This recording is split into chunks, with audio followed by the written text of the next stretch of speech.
오늘 은혜 받으실 말씀은 사무엘상 1장 21절에서 28절까지 말씀을 우리 김순복 집사님이 봉독해 주십니다. 그 사람 엘가나와 그의 온 집이 여호와께 매년제와 서원제를 드리러 올라갈 때에 오직 한나는 올라가지 아니하고 그의 남편에게 이르되 아이를 젖대거든 내가 그를 데리고 가서 여호와 앞에 뵙게 하고 거기에 영원히 있게 하리이다 하니 그의 남편 엘가나가 그에게 이르되 그대의 소견에 좋은 대로 하여 그를 젖대기까지 기다리라. 오직 여호와께서 그의 말씀대로 이루시기를 원하노라 하니라. 이에 그 여자가 그의 아들을 양육하며 그가 젖대기까지 기다리다가 젖을 땐 후에 그를 데리고 올라갈새 수소 3마리와 밀가루 1에바와 포도주 1가죽 부대를 가지고 실로 여호와의 집에 나아갔는데 아이가 어리더라. 그들이 수소를 잡고 아이를 데리고 엘리에게 가서 한나가 이르되 내 주여 당신의 사심으로 맹세하나이다. 나는 여기서 내 주 당신 곁에 서서 여호와께 기도하던 여자라. 이 아이를 위하여 내가 기도하였더니 내가 구하여 기도한 바를 여호와께서 내게 허락하신지라.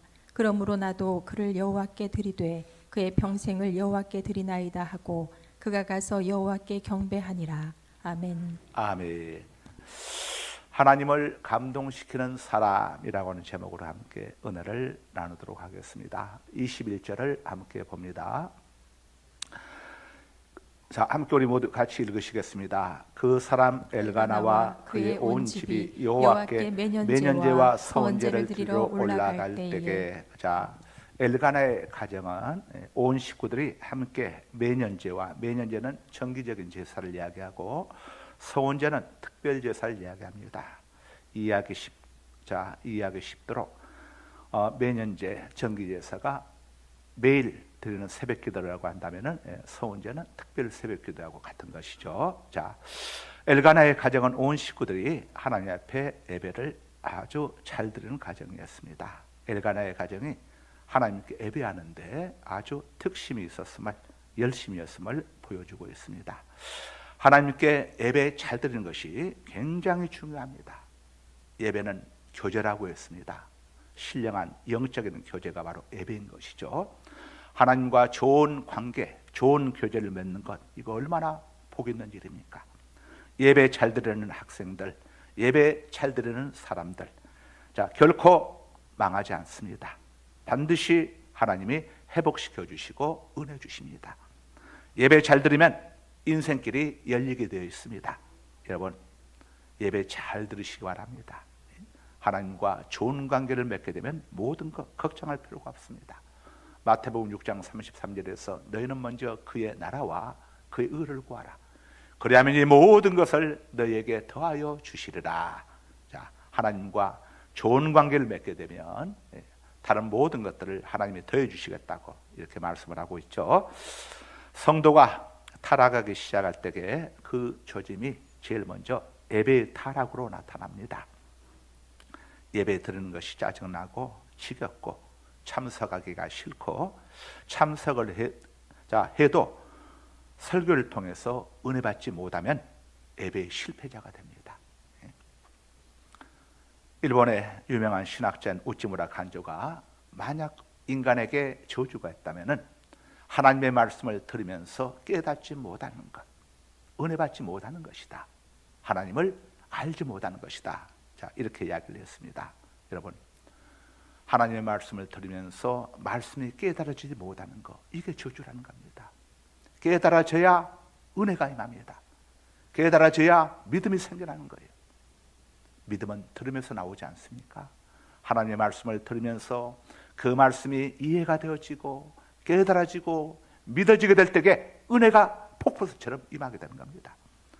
하나님의 말씀을 들으면서 여러분 가운데 폭포수 같은 은혜가 임하게 되기를 주의 이름으로 축복합니다. 말씀이 깨달아지시기를 주의 이름으로 축복합니다. 말씀이 믿어지시기를 주님의 이름으로 축복합니다. 예배에 성공하시면, 예배 잘 들으시면 반드시 인생의 성공자가 됩니다. 인생의 실패자는 다른 데 있지 않습니다. 하나님과의 관계가 무너졌기 때문에, 예배에 실패했기 때문에 그렇게 되는 것이죠. 그래서 예배가 중요합니다. 교제가 중요한 거죠. 국가 간에도 외교, 관계, 교제가 얼마나 중요합니까? 이번에 우리 대한민국이 쿠바하고 수교를 처음 그동안 쿠바하고는 한 번도 수교가 이루어지지 않았었는데 이제 수교가 이루어지지 않았습니까? 이제는 양국의 국경이 이렇게 개방되게 되면은 이 쿠바에서 우리나라에서 구할 수 없는 것들 쿠바에서 많이 이렇게 또 수입할 수가 있고 우리 물건들도 많이 팔 수가 있고 우리 한국의 또 선교사님들이 쿠바 땅에 들어가서 쿠바 땅에 아직 선교사님들이 없잖아요. 쿠바 땅에 들어가 가지고 또 복음을 전할 수 있는 이런 기회들이 열리게 되는 것이죠. 이게 양국 간의 관계가 회복되기 때문에 애교 관계가 이루어지기 때문에 이 모든 것들이 가능할 수가 있는 겁니다.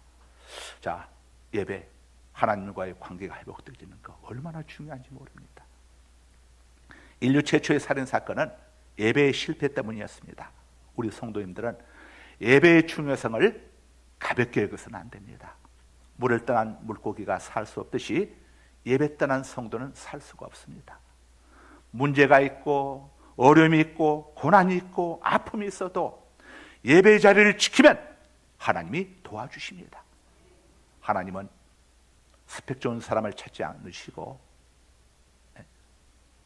재산 많은 사람을 찾으시는 게 아니라 하나님께 예배하는 사람, 정말 하나님 앞에 영과 진리로 신령과 진정으로 예배하는 사람을 찾으신다고 성경이 우리에게 전해줍니다.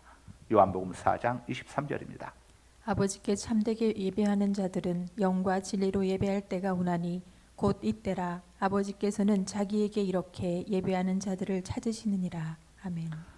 출애굽기에 보면은 하나님께서 이스라엘 백성들 430년 동안 애굽에서 종살이하던 이스라엘 백성들을 엑소더스 해방시켜 주셨습니다. 그 이유가 뭐냐면은 하나님께 예배하는 제사장의 나라, 제사장의 백성으로 삼기 위해서 이스라엘 백성들을 해방을 시켜 주신 겁니다. 출애굽기 19장 6절입니다. 너희가 내게 대하여 제사장 나라가 되며 거룩한 백성이 되리라.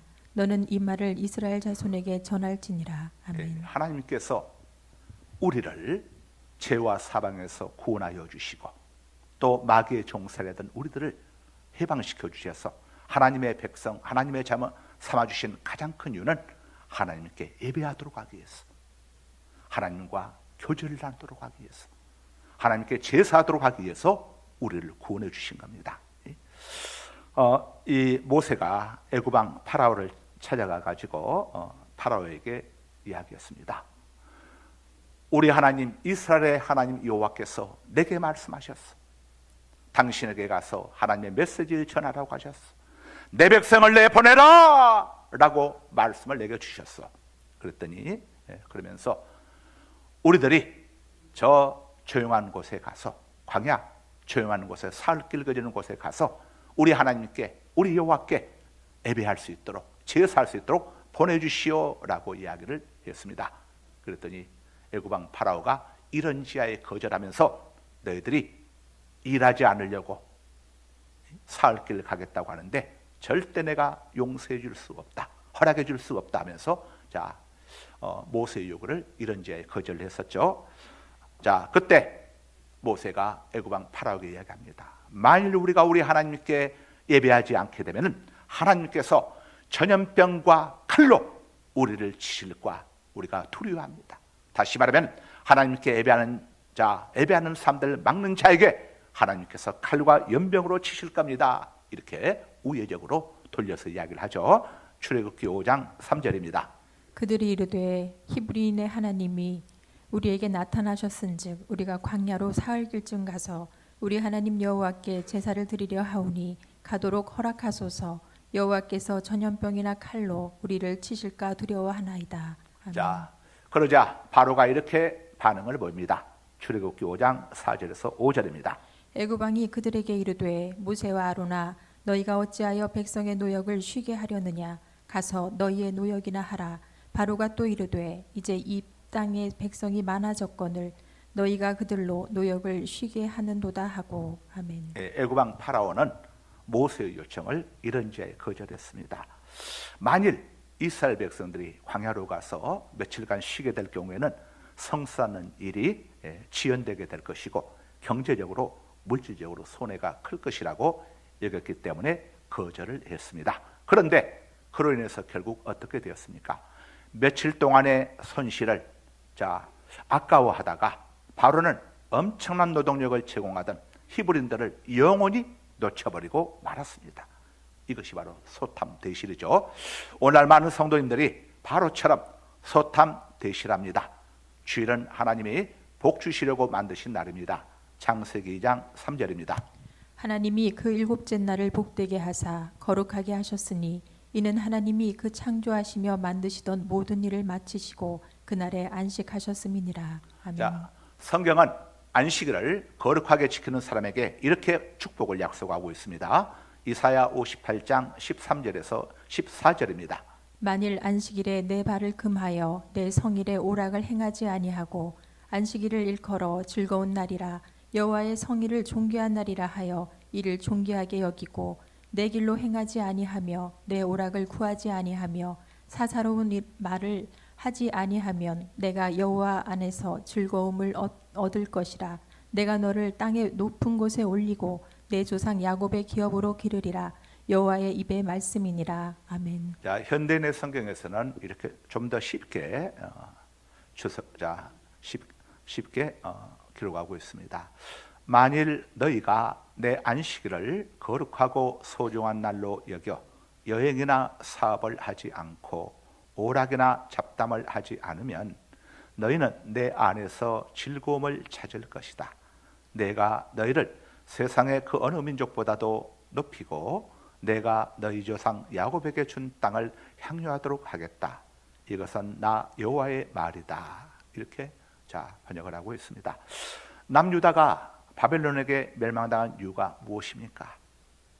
국력이 약해서였습니까? 군사력이 약해서였습니까? 그게 아닙니다. 하나님께 대한 제사, 하나님께 대한 예배를 소홀히 여기고 하나님을 섬기게 하는데 하나님이 아닌 세상의 것들, 세상의 것들을 섬기기 위해서 하나님에 대한 예배를 소홀히 했기 때문에 남유다가 바벨론에게 멸망당하고 말았던 것입니다. 그들은 하나님께 예배하는데 하나님께 예배하지 아니하고 엉뚱한 곳에 예배했습니다. 에레미야 11장 9절에서 12절입니다. 여호와께서 또 내게 이르시되 유다인과 예루살렘 주민 중에 반역이 있도다. 그들이 내 말 듣기를 거절한 자기들의 선조의 죄악으로 돌아가서 다른 신들을 따라 섬겼은즉 이스라엘 집과 유다 집이 내가 그들의 조상들과 맺은 언약을 깨뜨렸도다. 그러므로 나 여호와가 이와 같이 말하노라. 보라, 내가 재앙을 그들에게 내리리니 그들이 피할 수 없을 것이라. 그들이 내게 부르짖을지라도 내가 듣지 아니할 것인즉 유다 성읍들과 예루살렘 주민이 그 분향하는 신들에게 가서 부르짖을지라도 그 신들이 그 고난 가운데에서 절대로 그들을 구원하지 못하리라. 아멘. 하나님께서 우리를 구속해 주신 이유가 무엇입니까? 바로 왕 같은 제사장, 하나님께 예배하는 하나님의 백성들로 삼으시기 위함이었습니다. 베드로전서 2장 9절입니다. 그러나 너희는 택하신 족속이요 왕 같은 제사장들이요 거룩한 나라요 그의 소유가 된 백성이니 이는 너희를 두려운 데서 불러내어 그의 기이한 빛에 들어가게 하신 이에 아름다운 덕을 선포하게 하려 하심이라. 아멘. 엘리 대제사장의 가정이 무너진 이유가 무엇입니까? 예배에 실패했기 때문입니다. 세상 사업에 실패하는 것보다 더 두려운 일이 예배에 실패하는 겁니다. 우리 예배가 살아날 때에 우리 영혼도 살아나고 가정도 살게 되고 나라도 살게 되는 것입니다. 하나님을 감동시키는 사람이 어떤 사람인가? 예배 잘 들은 사람입니다. 예배의 성공자가 하나님을 감동시키는 사람입니다. 대한민국의 진짜 애국이 무엇입니까? 하나님을 잘 섬기는 것이 최고의 애국이고 하나님을 잘 섬기는 사람이 최고의 애국자인 겁니다. 우리 대한민국의 보호자가 누구입니까? 하나님이십니다. 하나님이 지키는 나라 누구도 넘볼 수 없음을 성경이 우리에게 전해주고 있습니다. 두 번째로 하나님을 감동시키는 사람은 어떤 사람입니까? 자, 22절을 함께 보시겠습니다. 22절을 함께 읽습니다. 시작. 오직 한나는 올라가지 아니하고 그의 남편에게 이르되 아이를 젖대거든 내가 그를 데리고 가서 여호와 앞에 뵙게 하고 거기에 영원히 있게 하리이다 하니. 자, 하나님을 감동시키는 사람은 한 번 약속한 것은 반드시 지키는 사람입니다. 하나님께 서원한 것은 손해가 있을지라도 반드시 지키는 사람, 하나님이 감동하시는 사람입니다. 한나는 남편에게 자신이 하나님께 서원한 대로 아들을 바치겠다고 지금 일방적으로 통보하고 있습니다. 구약 시대에는 여인이 아내가 서원을 했다고 해도 남편의 동의가 없으면 서원을 지키지 않아도 아무런 해가 없습니다. 민수기 30장 6절에서 8절입니다. 또 혹시 남편을 맞을 때에 서원이나 결심한 서약을 경솔하게 그의 입술로 말하였으면 그의 남편이 그것을 듣고 그 듣는 날에 그에게 아무 말이 없으면 그 서원을 이행할 것이요 그가 결심한 서약을 지킬 것이니라. 그러나 그의 남편이 그것을 듣는 날에 허락하지 아니하면 그 서원과 결심하려고 경솔하게 입술로 말한 서약은 무효가 될 것이니 여호와께서 그 여자를 사하시리라. 아멘. 자, 한나는 처음으로 아들을 얻었습니다. 그리고 이 아들을 얻기 전에 하나님 앞에 서원을 했습니다. 아들을 주신다면 하나님께 바치겠다고 서원을 했습니다. 그런데 정작 아들이 이제 주어졌습니다. 여러분 한번 생각해 보십시오. 우리가 화장실에 들어갈 때 마음과 나올 때 마음이 다르다고 하죠. 한나가 하나님 앞에 서원을 했을지라도 얼마든지 취소할 수가 있고 또 남편의 동의를 얻게 되면 아무 문제가 없습니다. 한나는 남편에게 이렇게 이야기할 수도 있습니다. 여보, 내가 사실은 하나님 앞에 서원 맹세를 했어요. 그런데 정말 내게는 이 아들, 유일한 아들을 하나님이 주셨는데 이 아들을 바치려고 하니 정말 요즘 제가 밤잠을 못 자겠어요. 내가 서원을 했을지라도 당신이 동의해 주지 않으면 안 바쳐도 아무 문제가 없다고 성경이 율법에서 이야기해 주고 있어요. 여보, 내가 이 아이를 꼭 바쳐야 할까? 당신 생각은 어때? 하고 이런 식으로 이야기할 수도 있습니다. 그러나 오늘 본문에서 말한 한나는 남편의 동의를 구하지 않았습니다. 자기가 하나님 앞에 서원을 했기 때문에 이 아이를 젖되거든 바로 갖다가 바쳐야 한다고 단정적으로 이렇게 지금 이야기하고 있는 것입니다. 이것은 한나가 하나님과의 약속을 얼마나 중요하게 여겼는가 하는 것을, 얼마든지 남편을 조종해서 취소하고 그렇게 남편이 동의해 주게 되면 아무런 율법적으로 문제가 없습니다. 그렇지만 한나는 남편의 동의를 받아 취소하려고 하기보다는 자기가 하나님께 서원했던 것을 끝까지 지키고자 하는 한나의 결연한 의지를 보여주고 있는 것입니다. 한나가 하나님과의 서원을 얼마나 소중히 여겼는지를 잘 보여주고 있는 겁니다. 한나에게 있어서 사무엘이 어떤 아들입니까? 천신만고 끝에 얻은 아들입니다. 이 아이를 품에서 떠나보낸다고 하는 것이 쉬운 일이겠습니까? 사람들이 급할 때는 지푸라기라도 잡는 심정으로 하나님께 소원합니다. 그런데 막상 해결되면 마음이 달라지는 겁니다. 사람들은 절대 손해보려고 하지 않습니다. 그러나 한나는 달랐습니다. 자기에게 엄청난 고통과 손해가 있을지라도 하나님과의 약속을 지키고자 했습니다. 한나가 하나님과의 약속을 성실하게 지켰을 때에 한나는 결국 하나 얻은 아들 잃어버리고 허망하게 슬픔 속에 인생을 마감하고 말았을까요? 그렇지 않습니다. 성경이 이렇게 그 다음을 우리에게 알려줍니다. 사무엘상 2장 21절입니다. 여호와께서 한나를 돌보시사 그로 하여금 임신하여 세 아들과 두 딸을 낳게 하셨고 아이 사무엘은 여호와 앞에서 자라니라. 여호와께서 한나를 돌아보시고 한나가 사무엘을 잃은 슬픔을 생각할 겨를도 없도록 세 아들과 두 딸을 더 주셨습니다. 5명의 아이를 키우면서 사무엘에 대한 여러분 많은 생각들을 할 여지가 있었겠습니까? 이 5 아들 키우느라고 아마 정신없이 시간이 흘러갔을 겁니다. 반면에 하나님께 바쳐진 사무엘은 하나님께서 위대한 인물로 사무엘을 키워주셨습니다.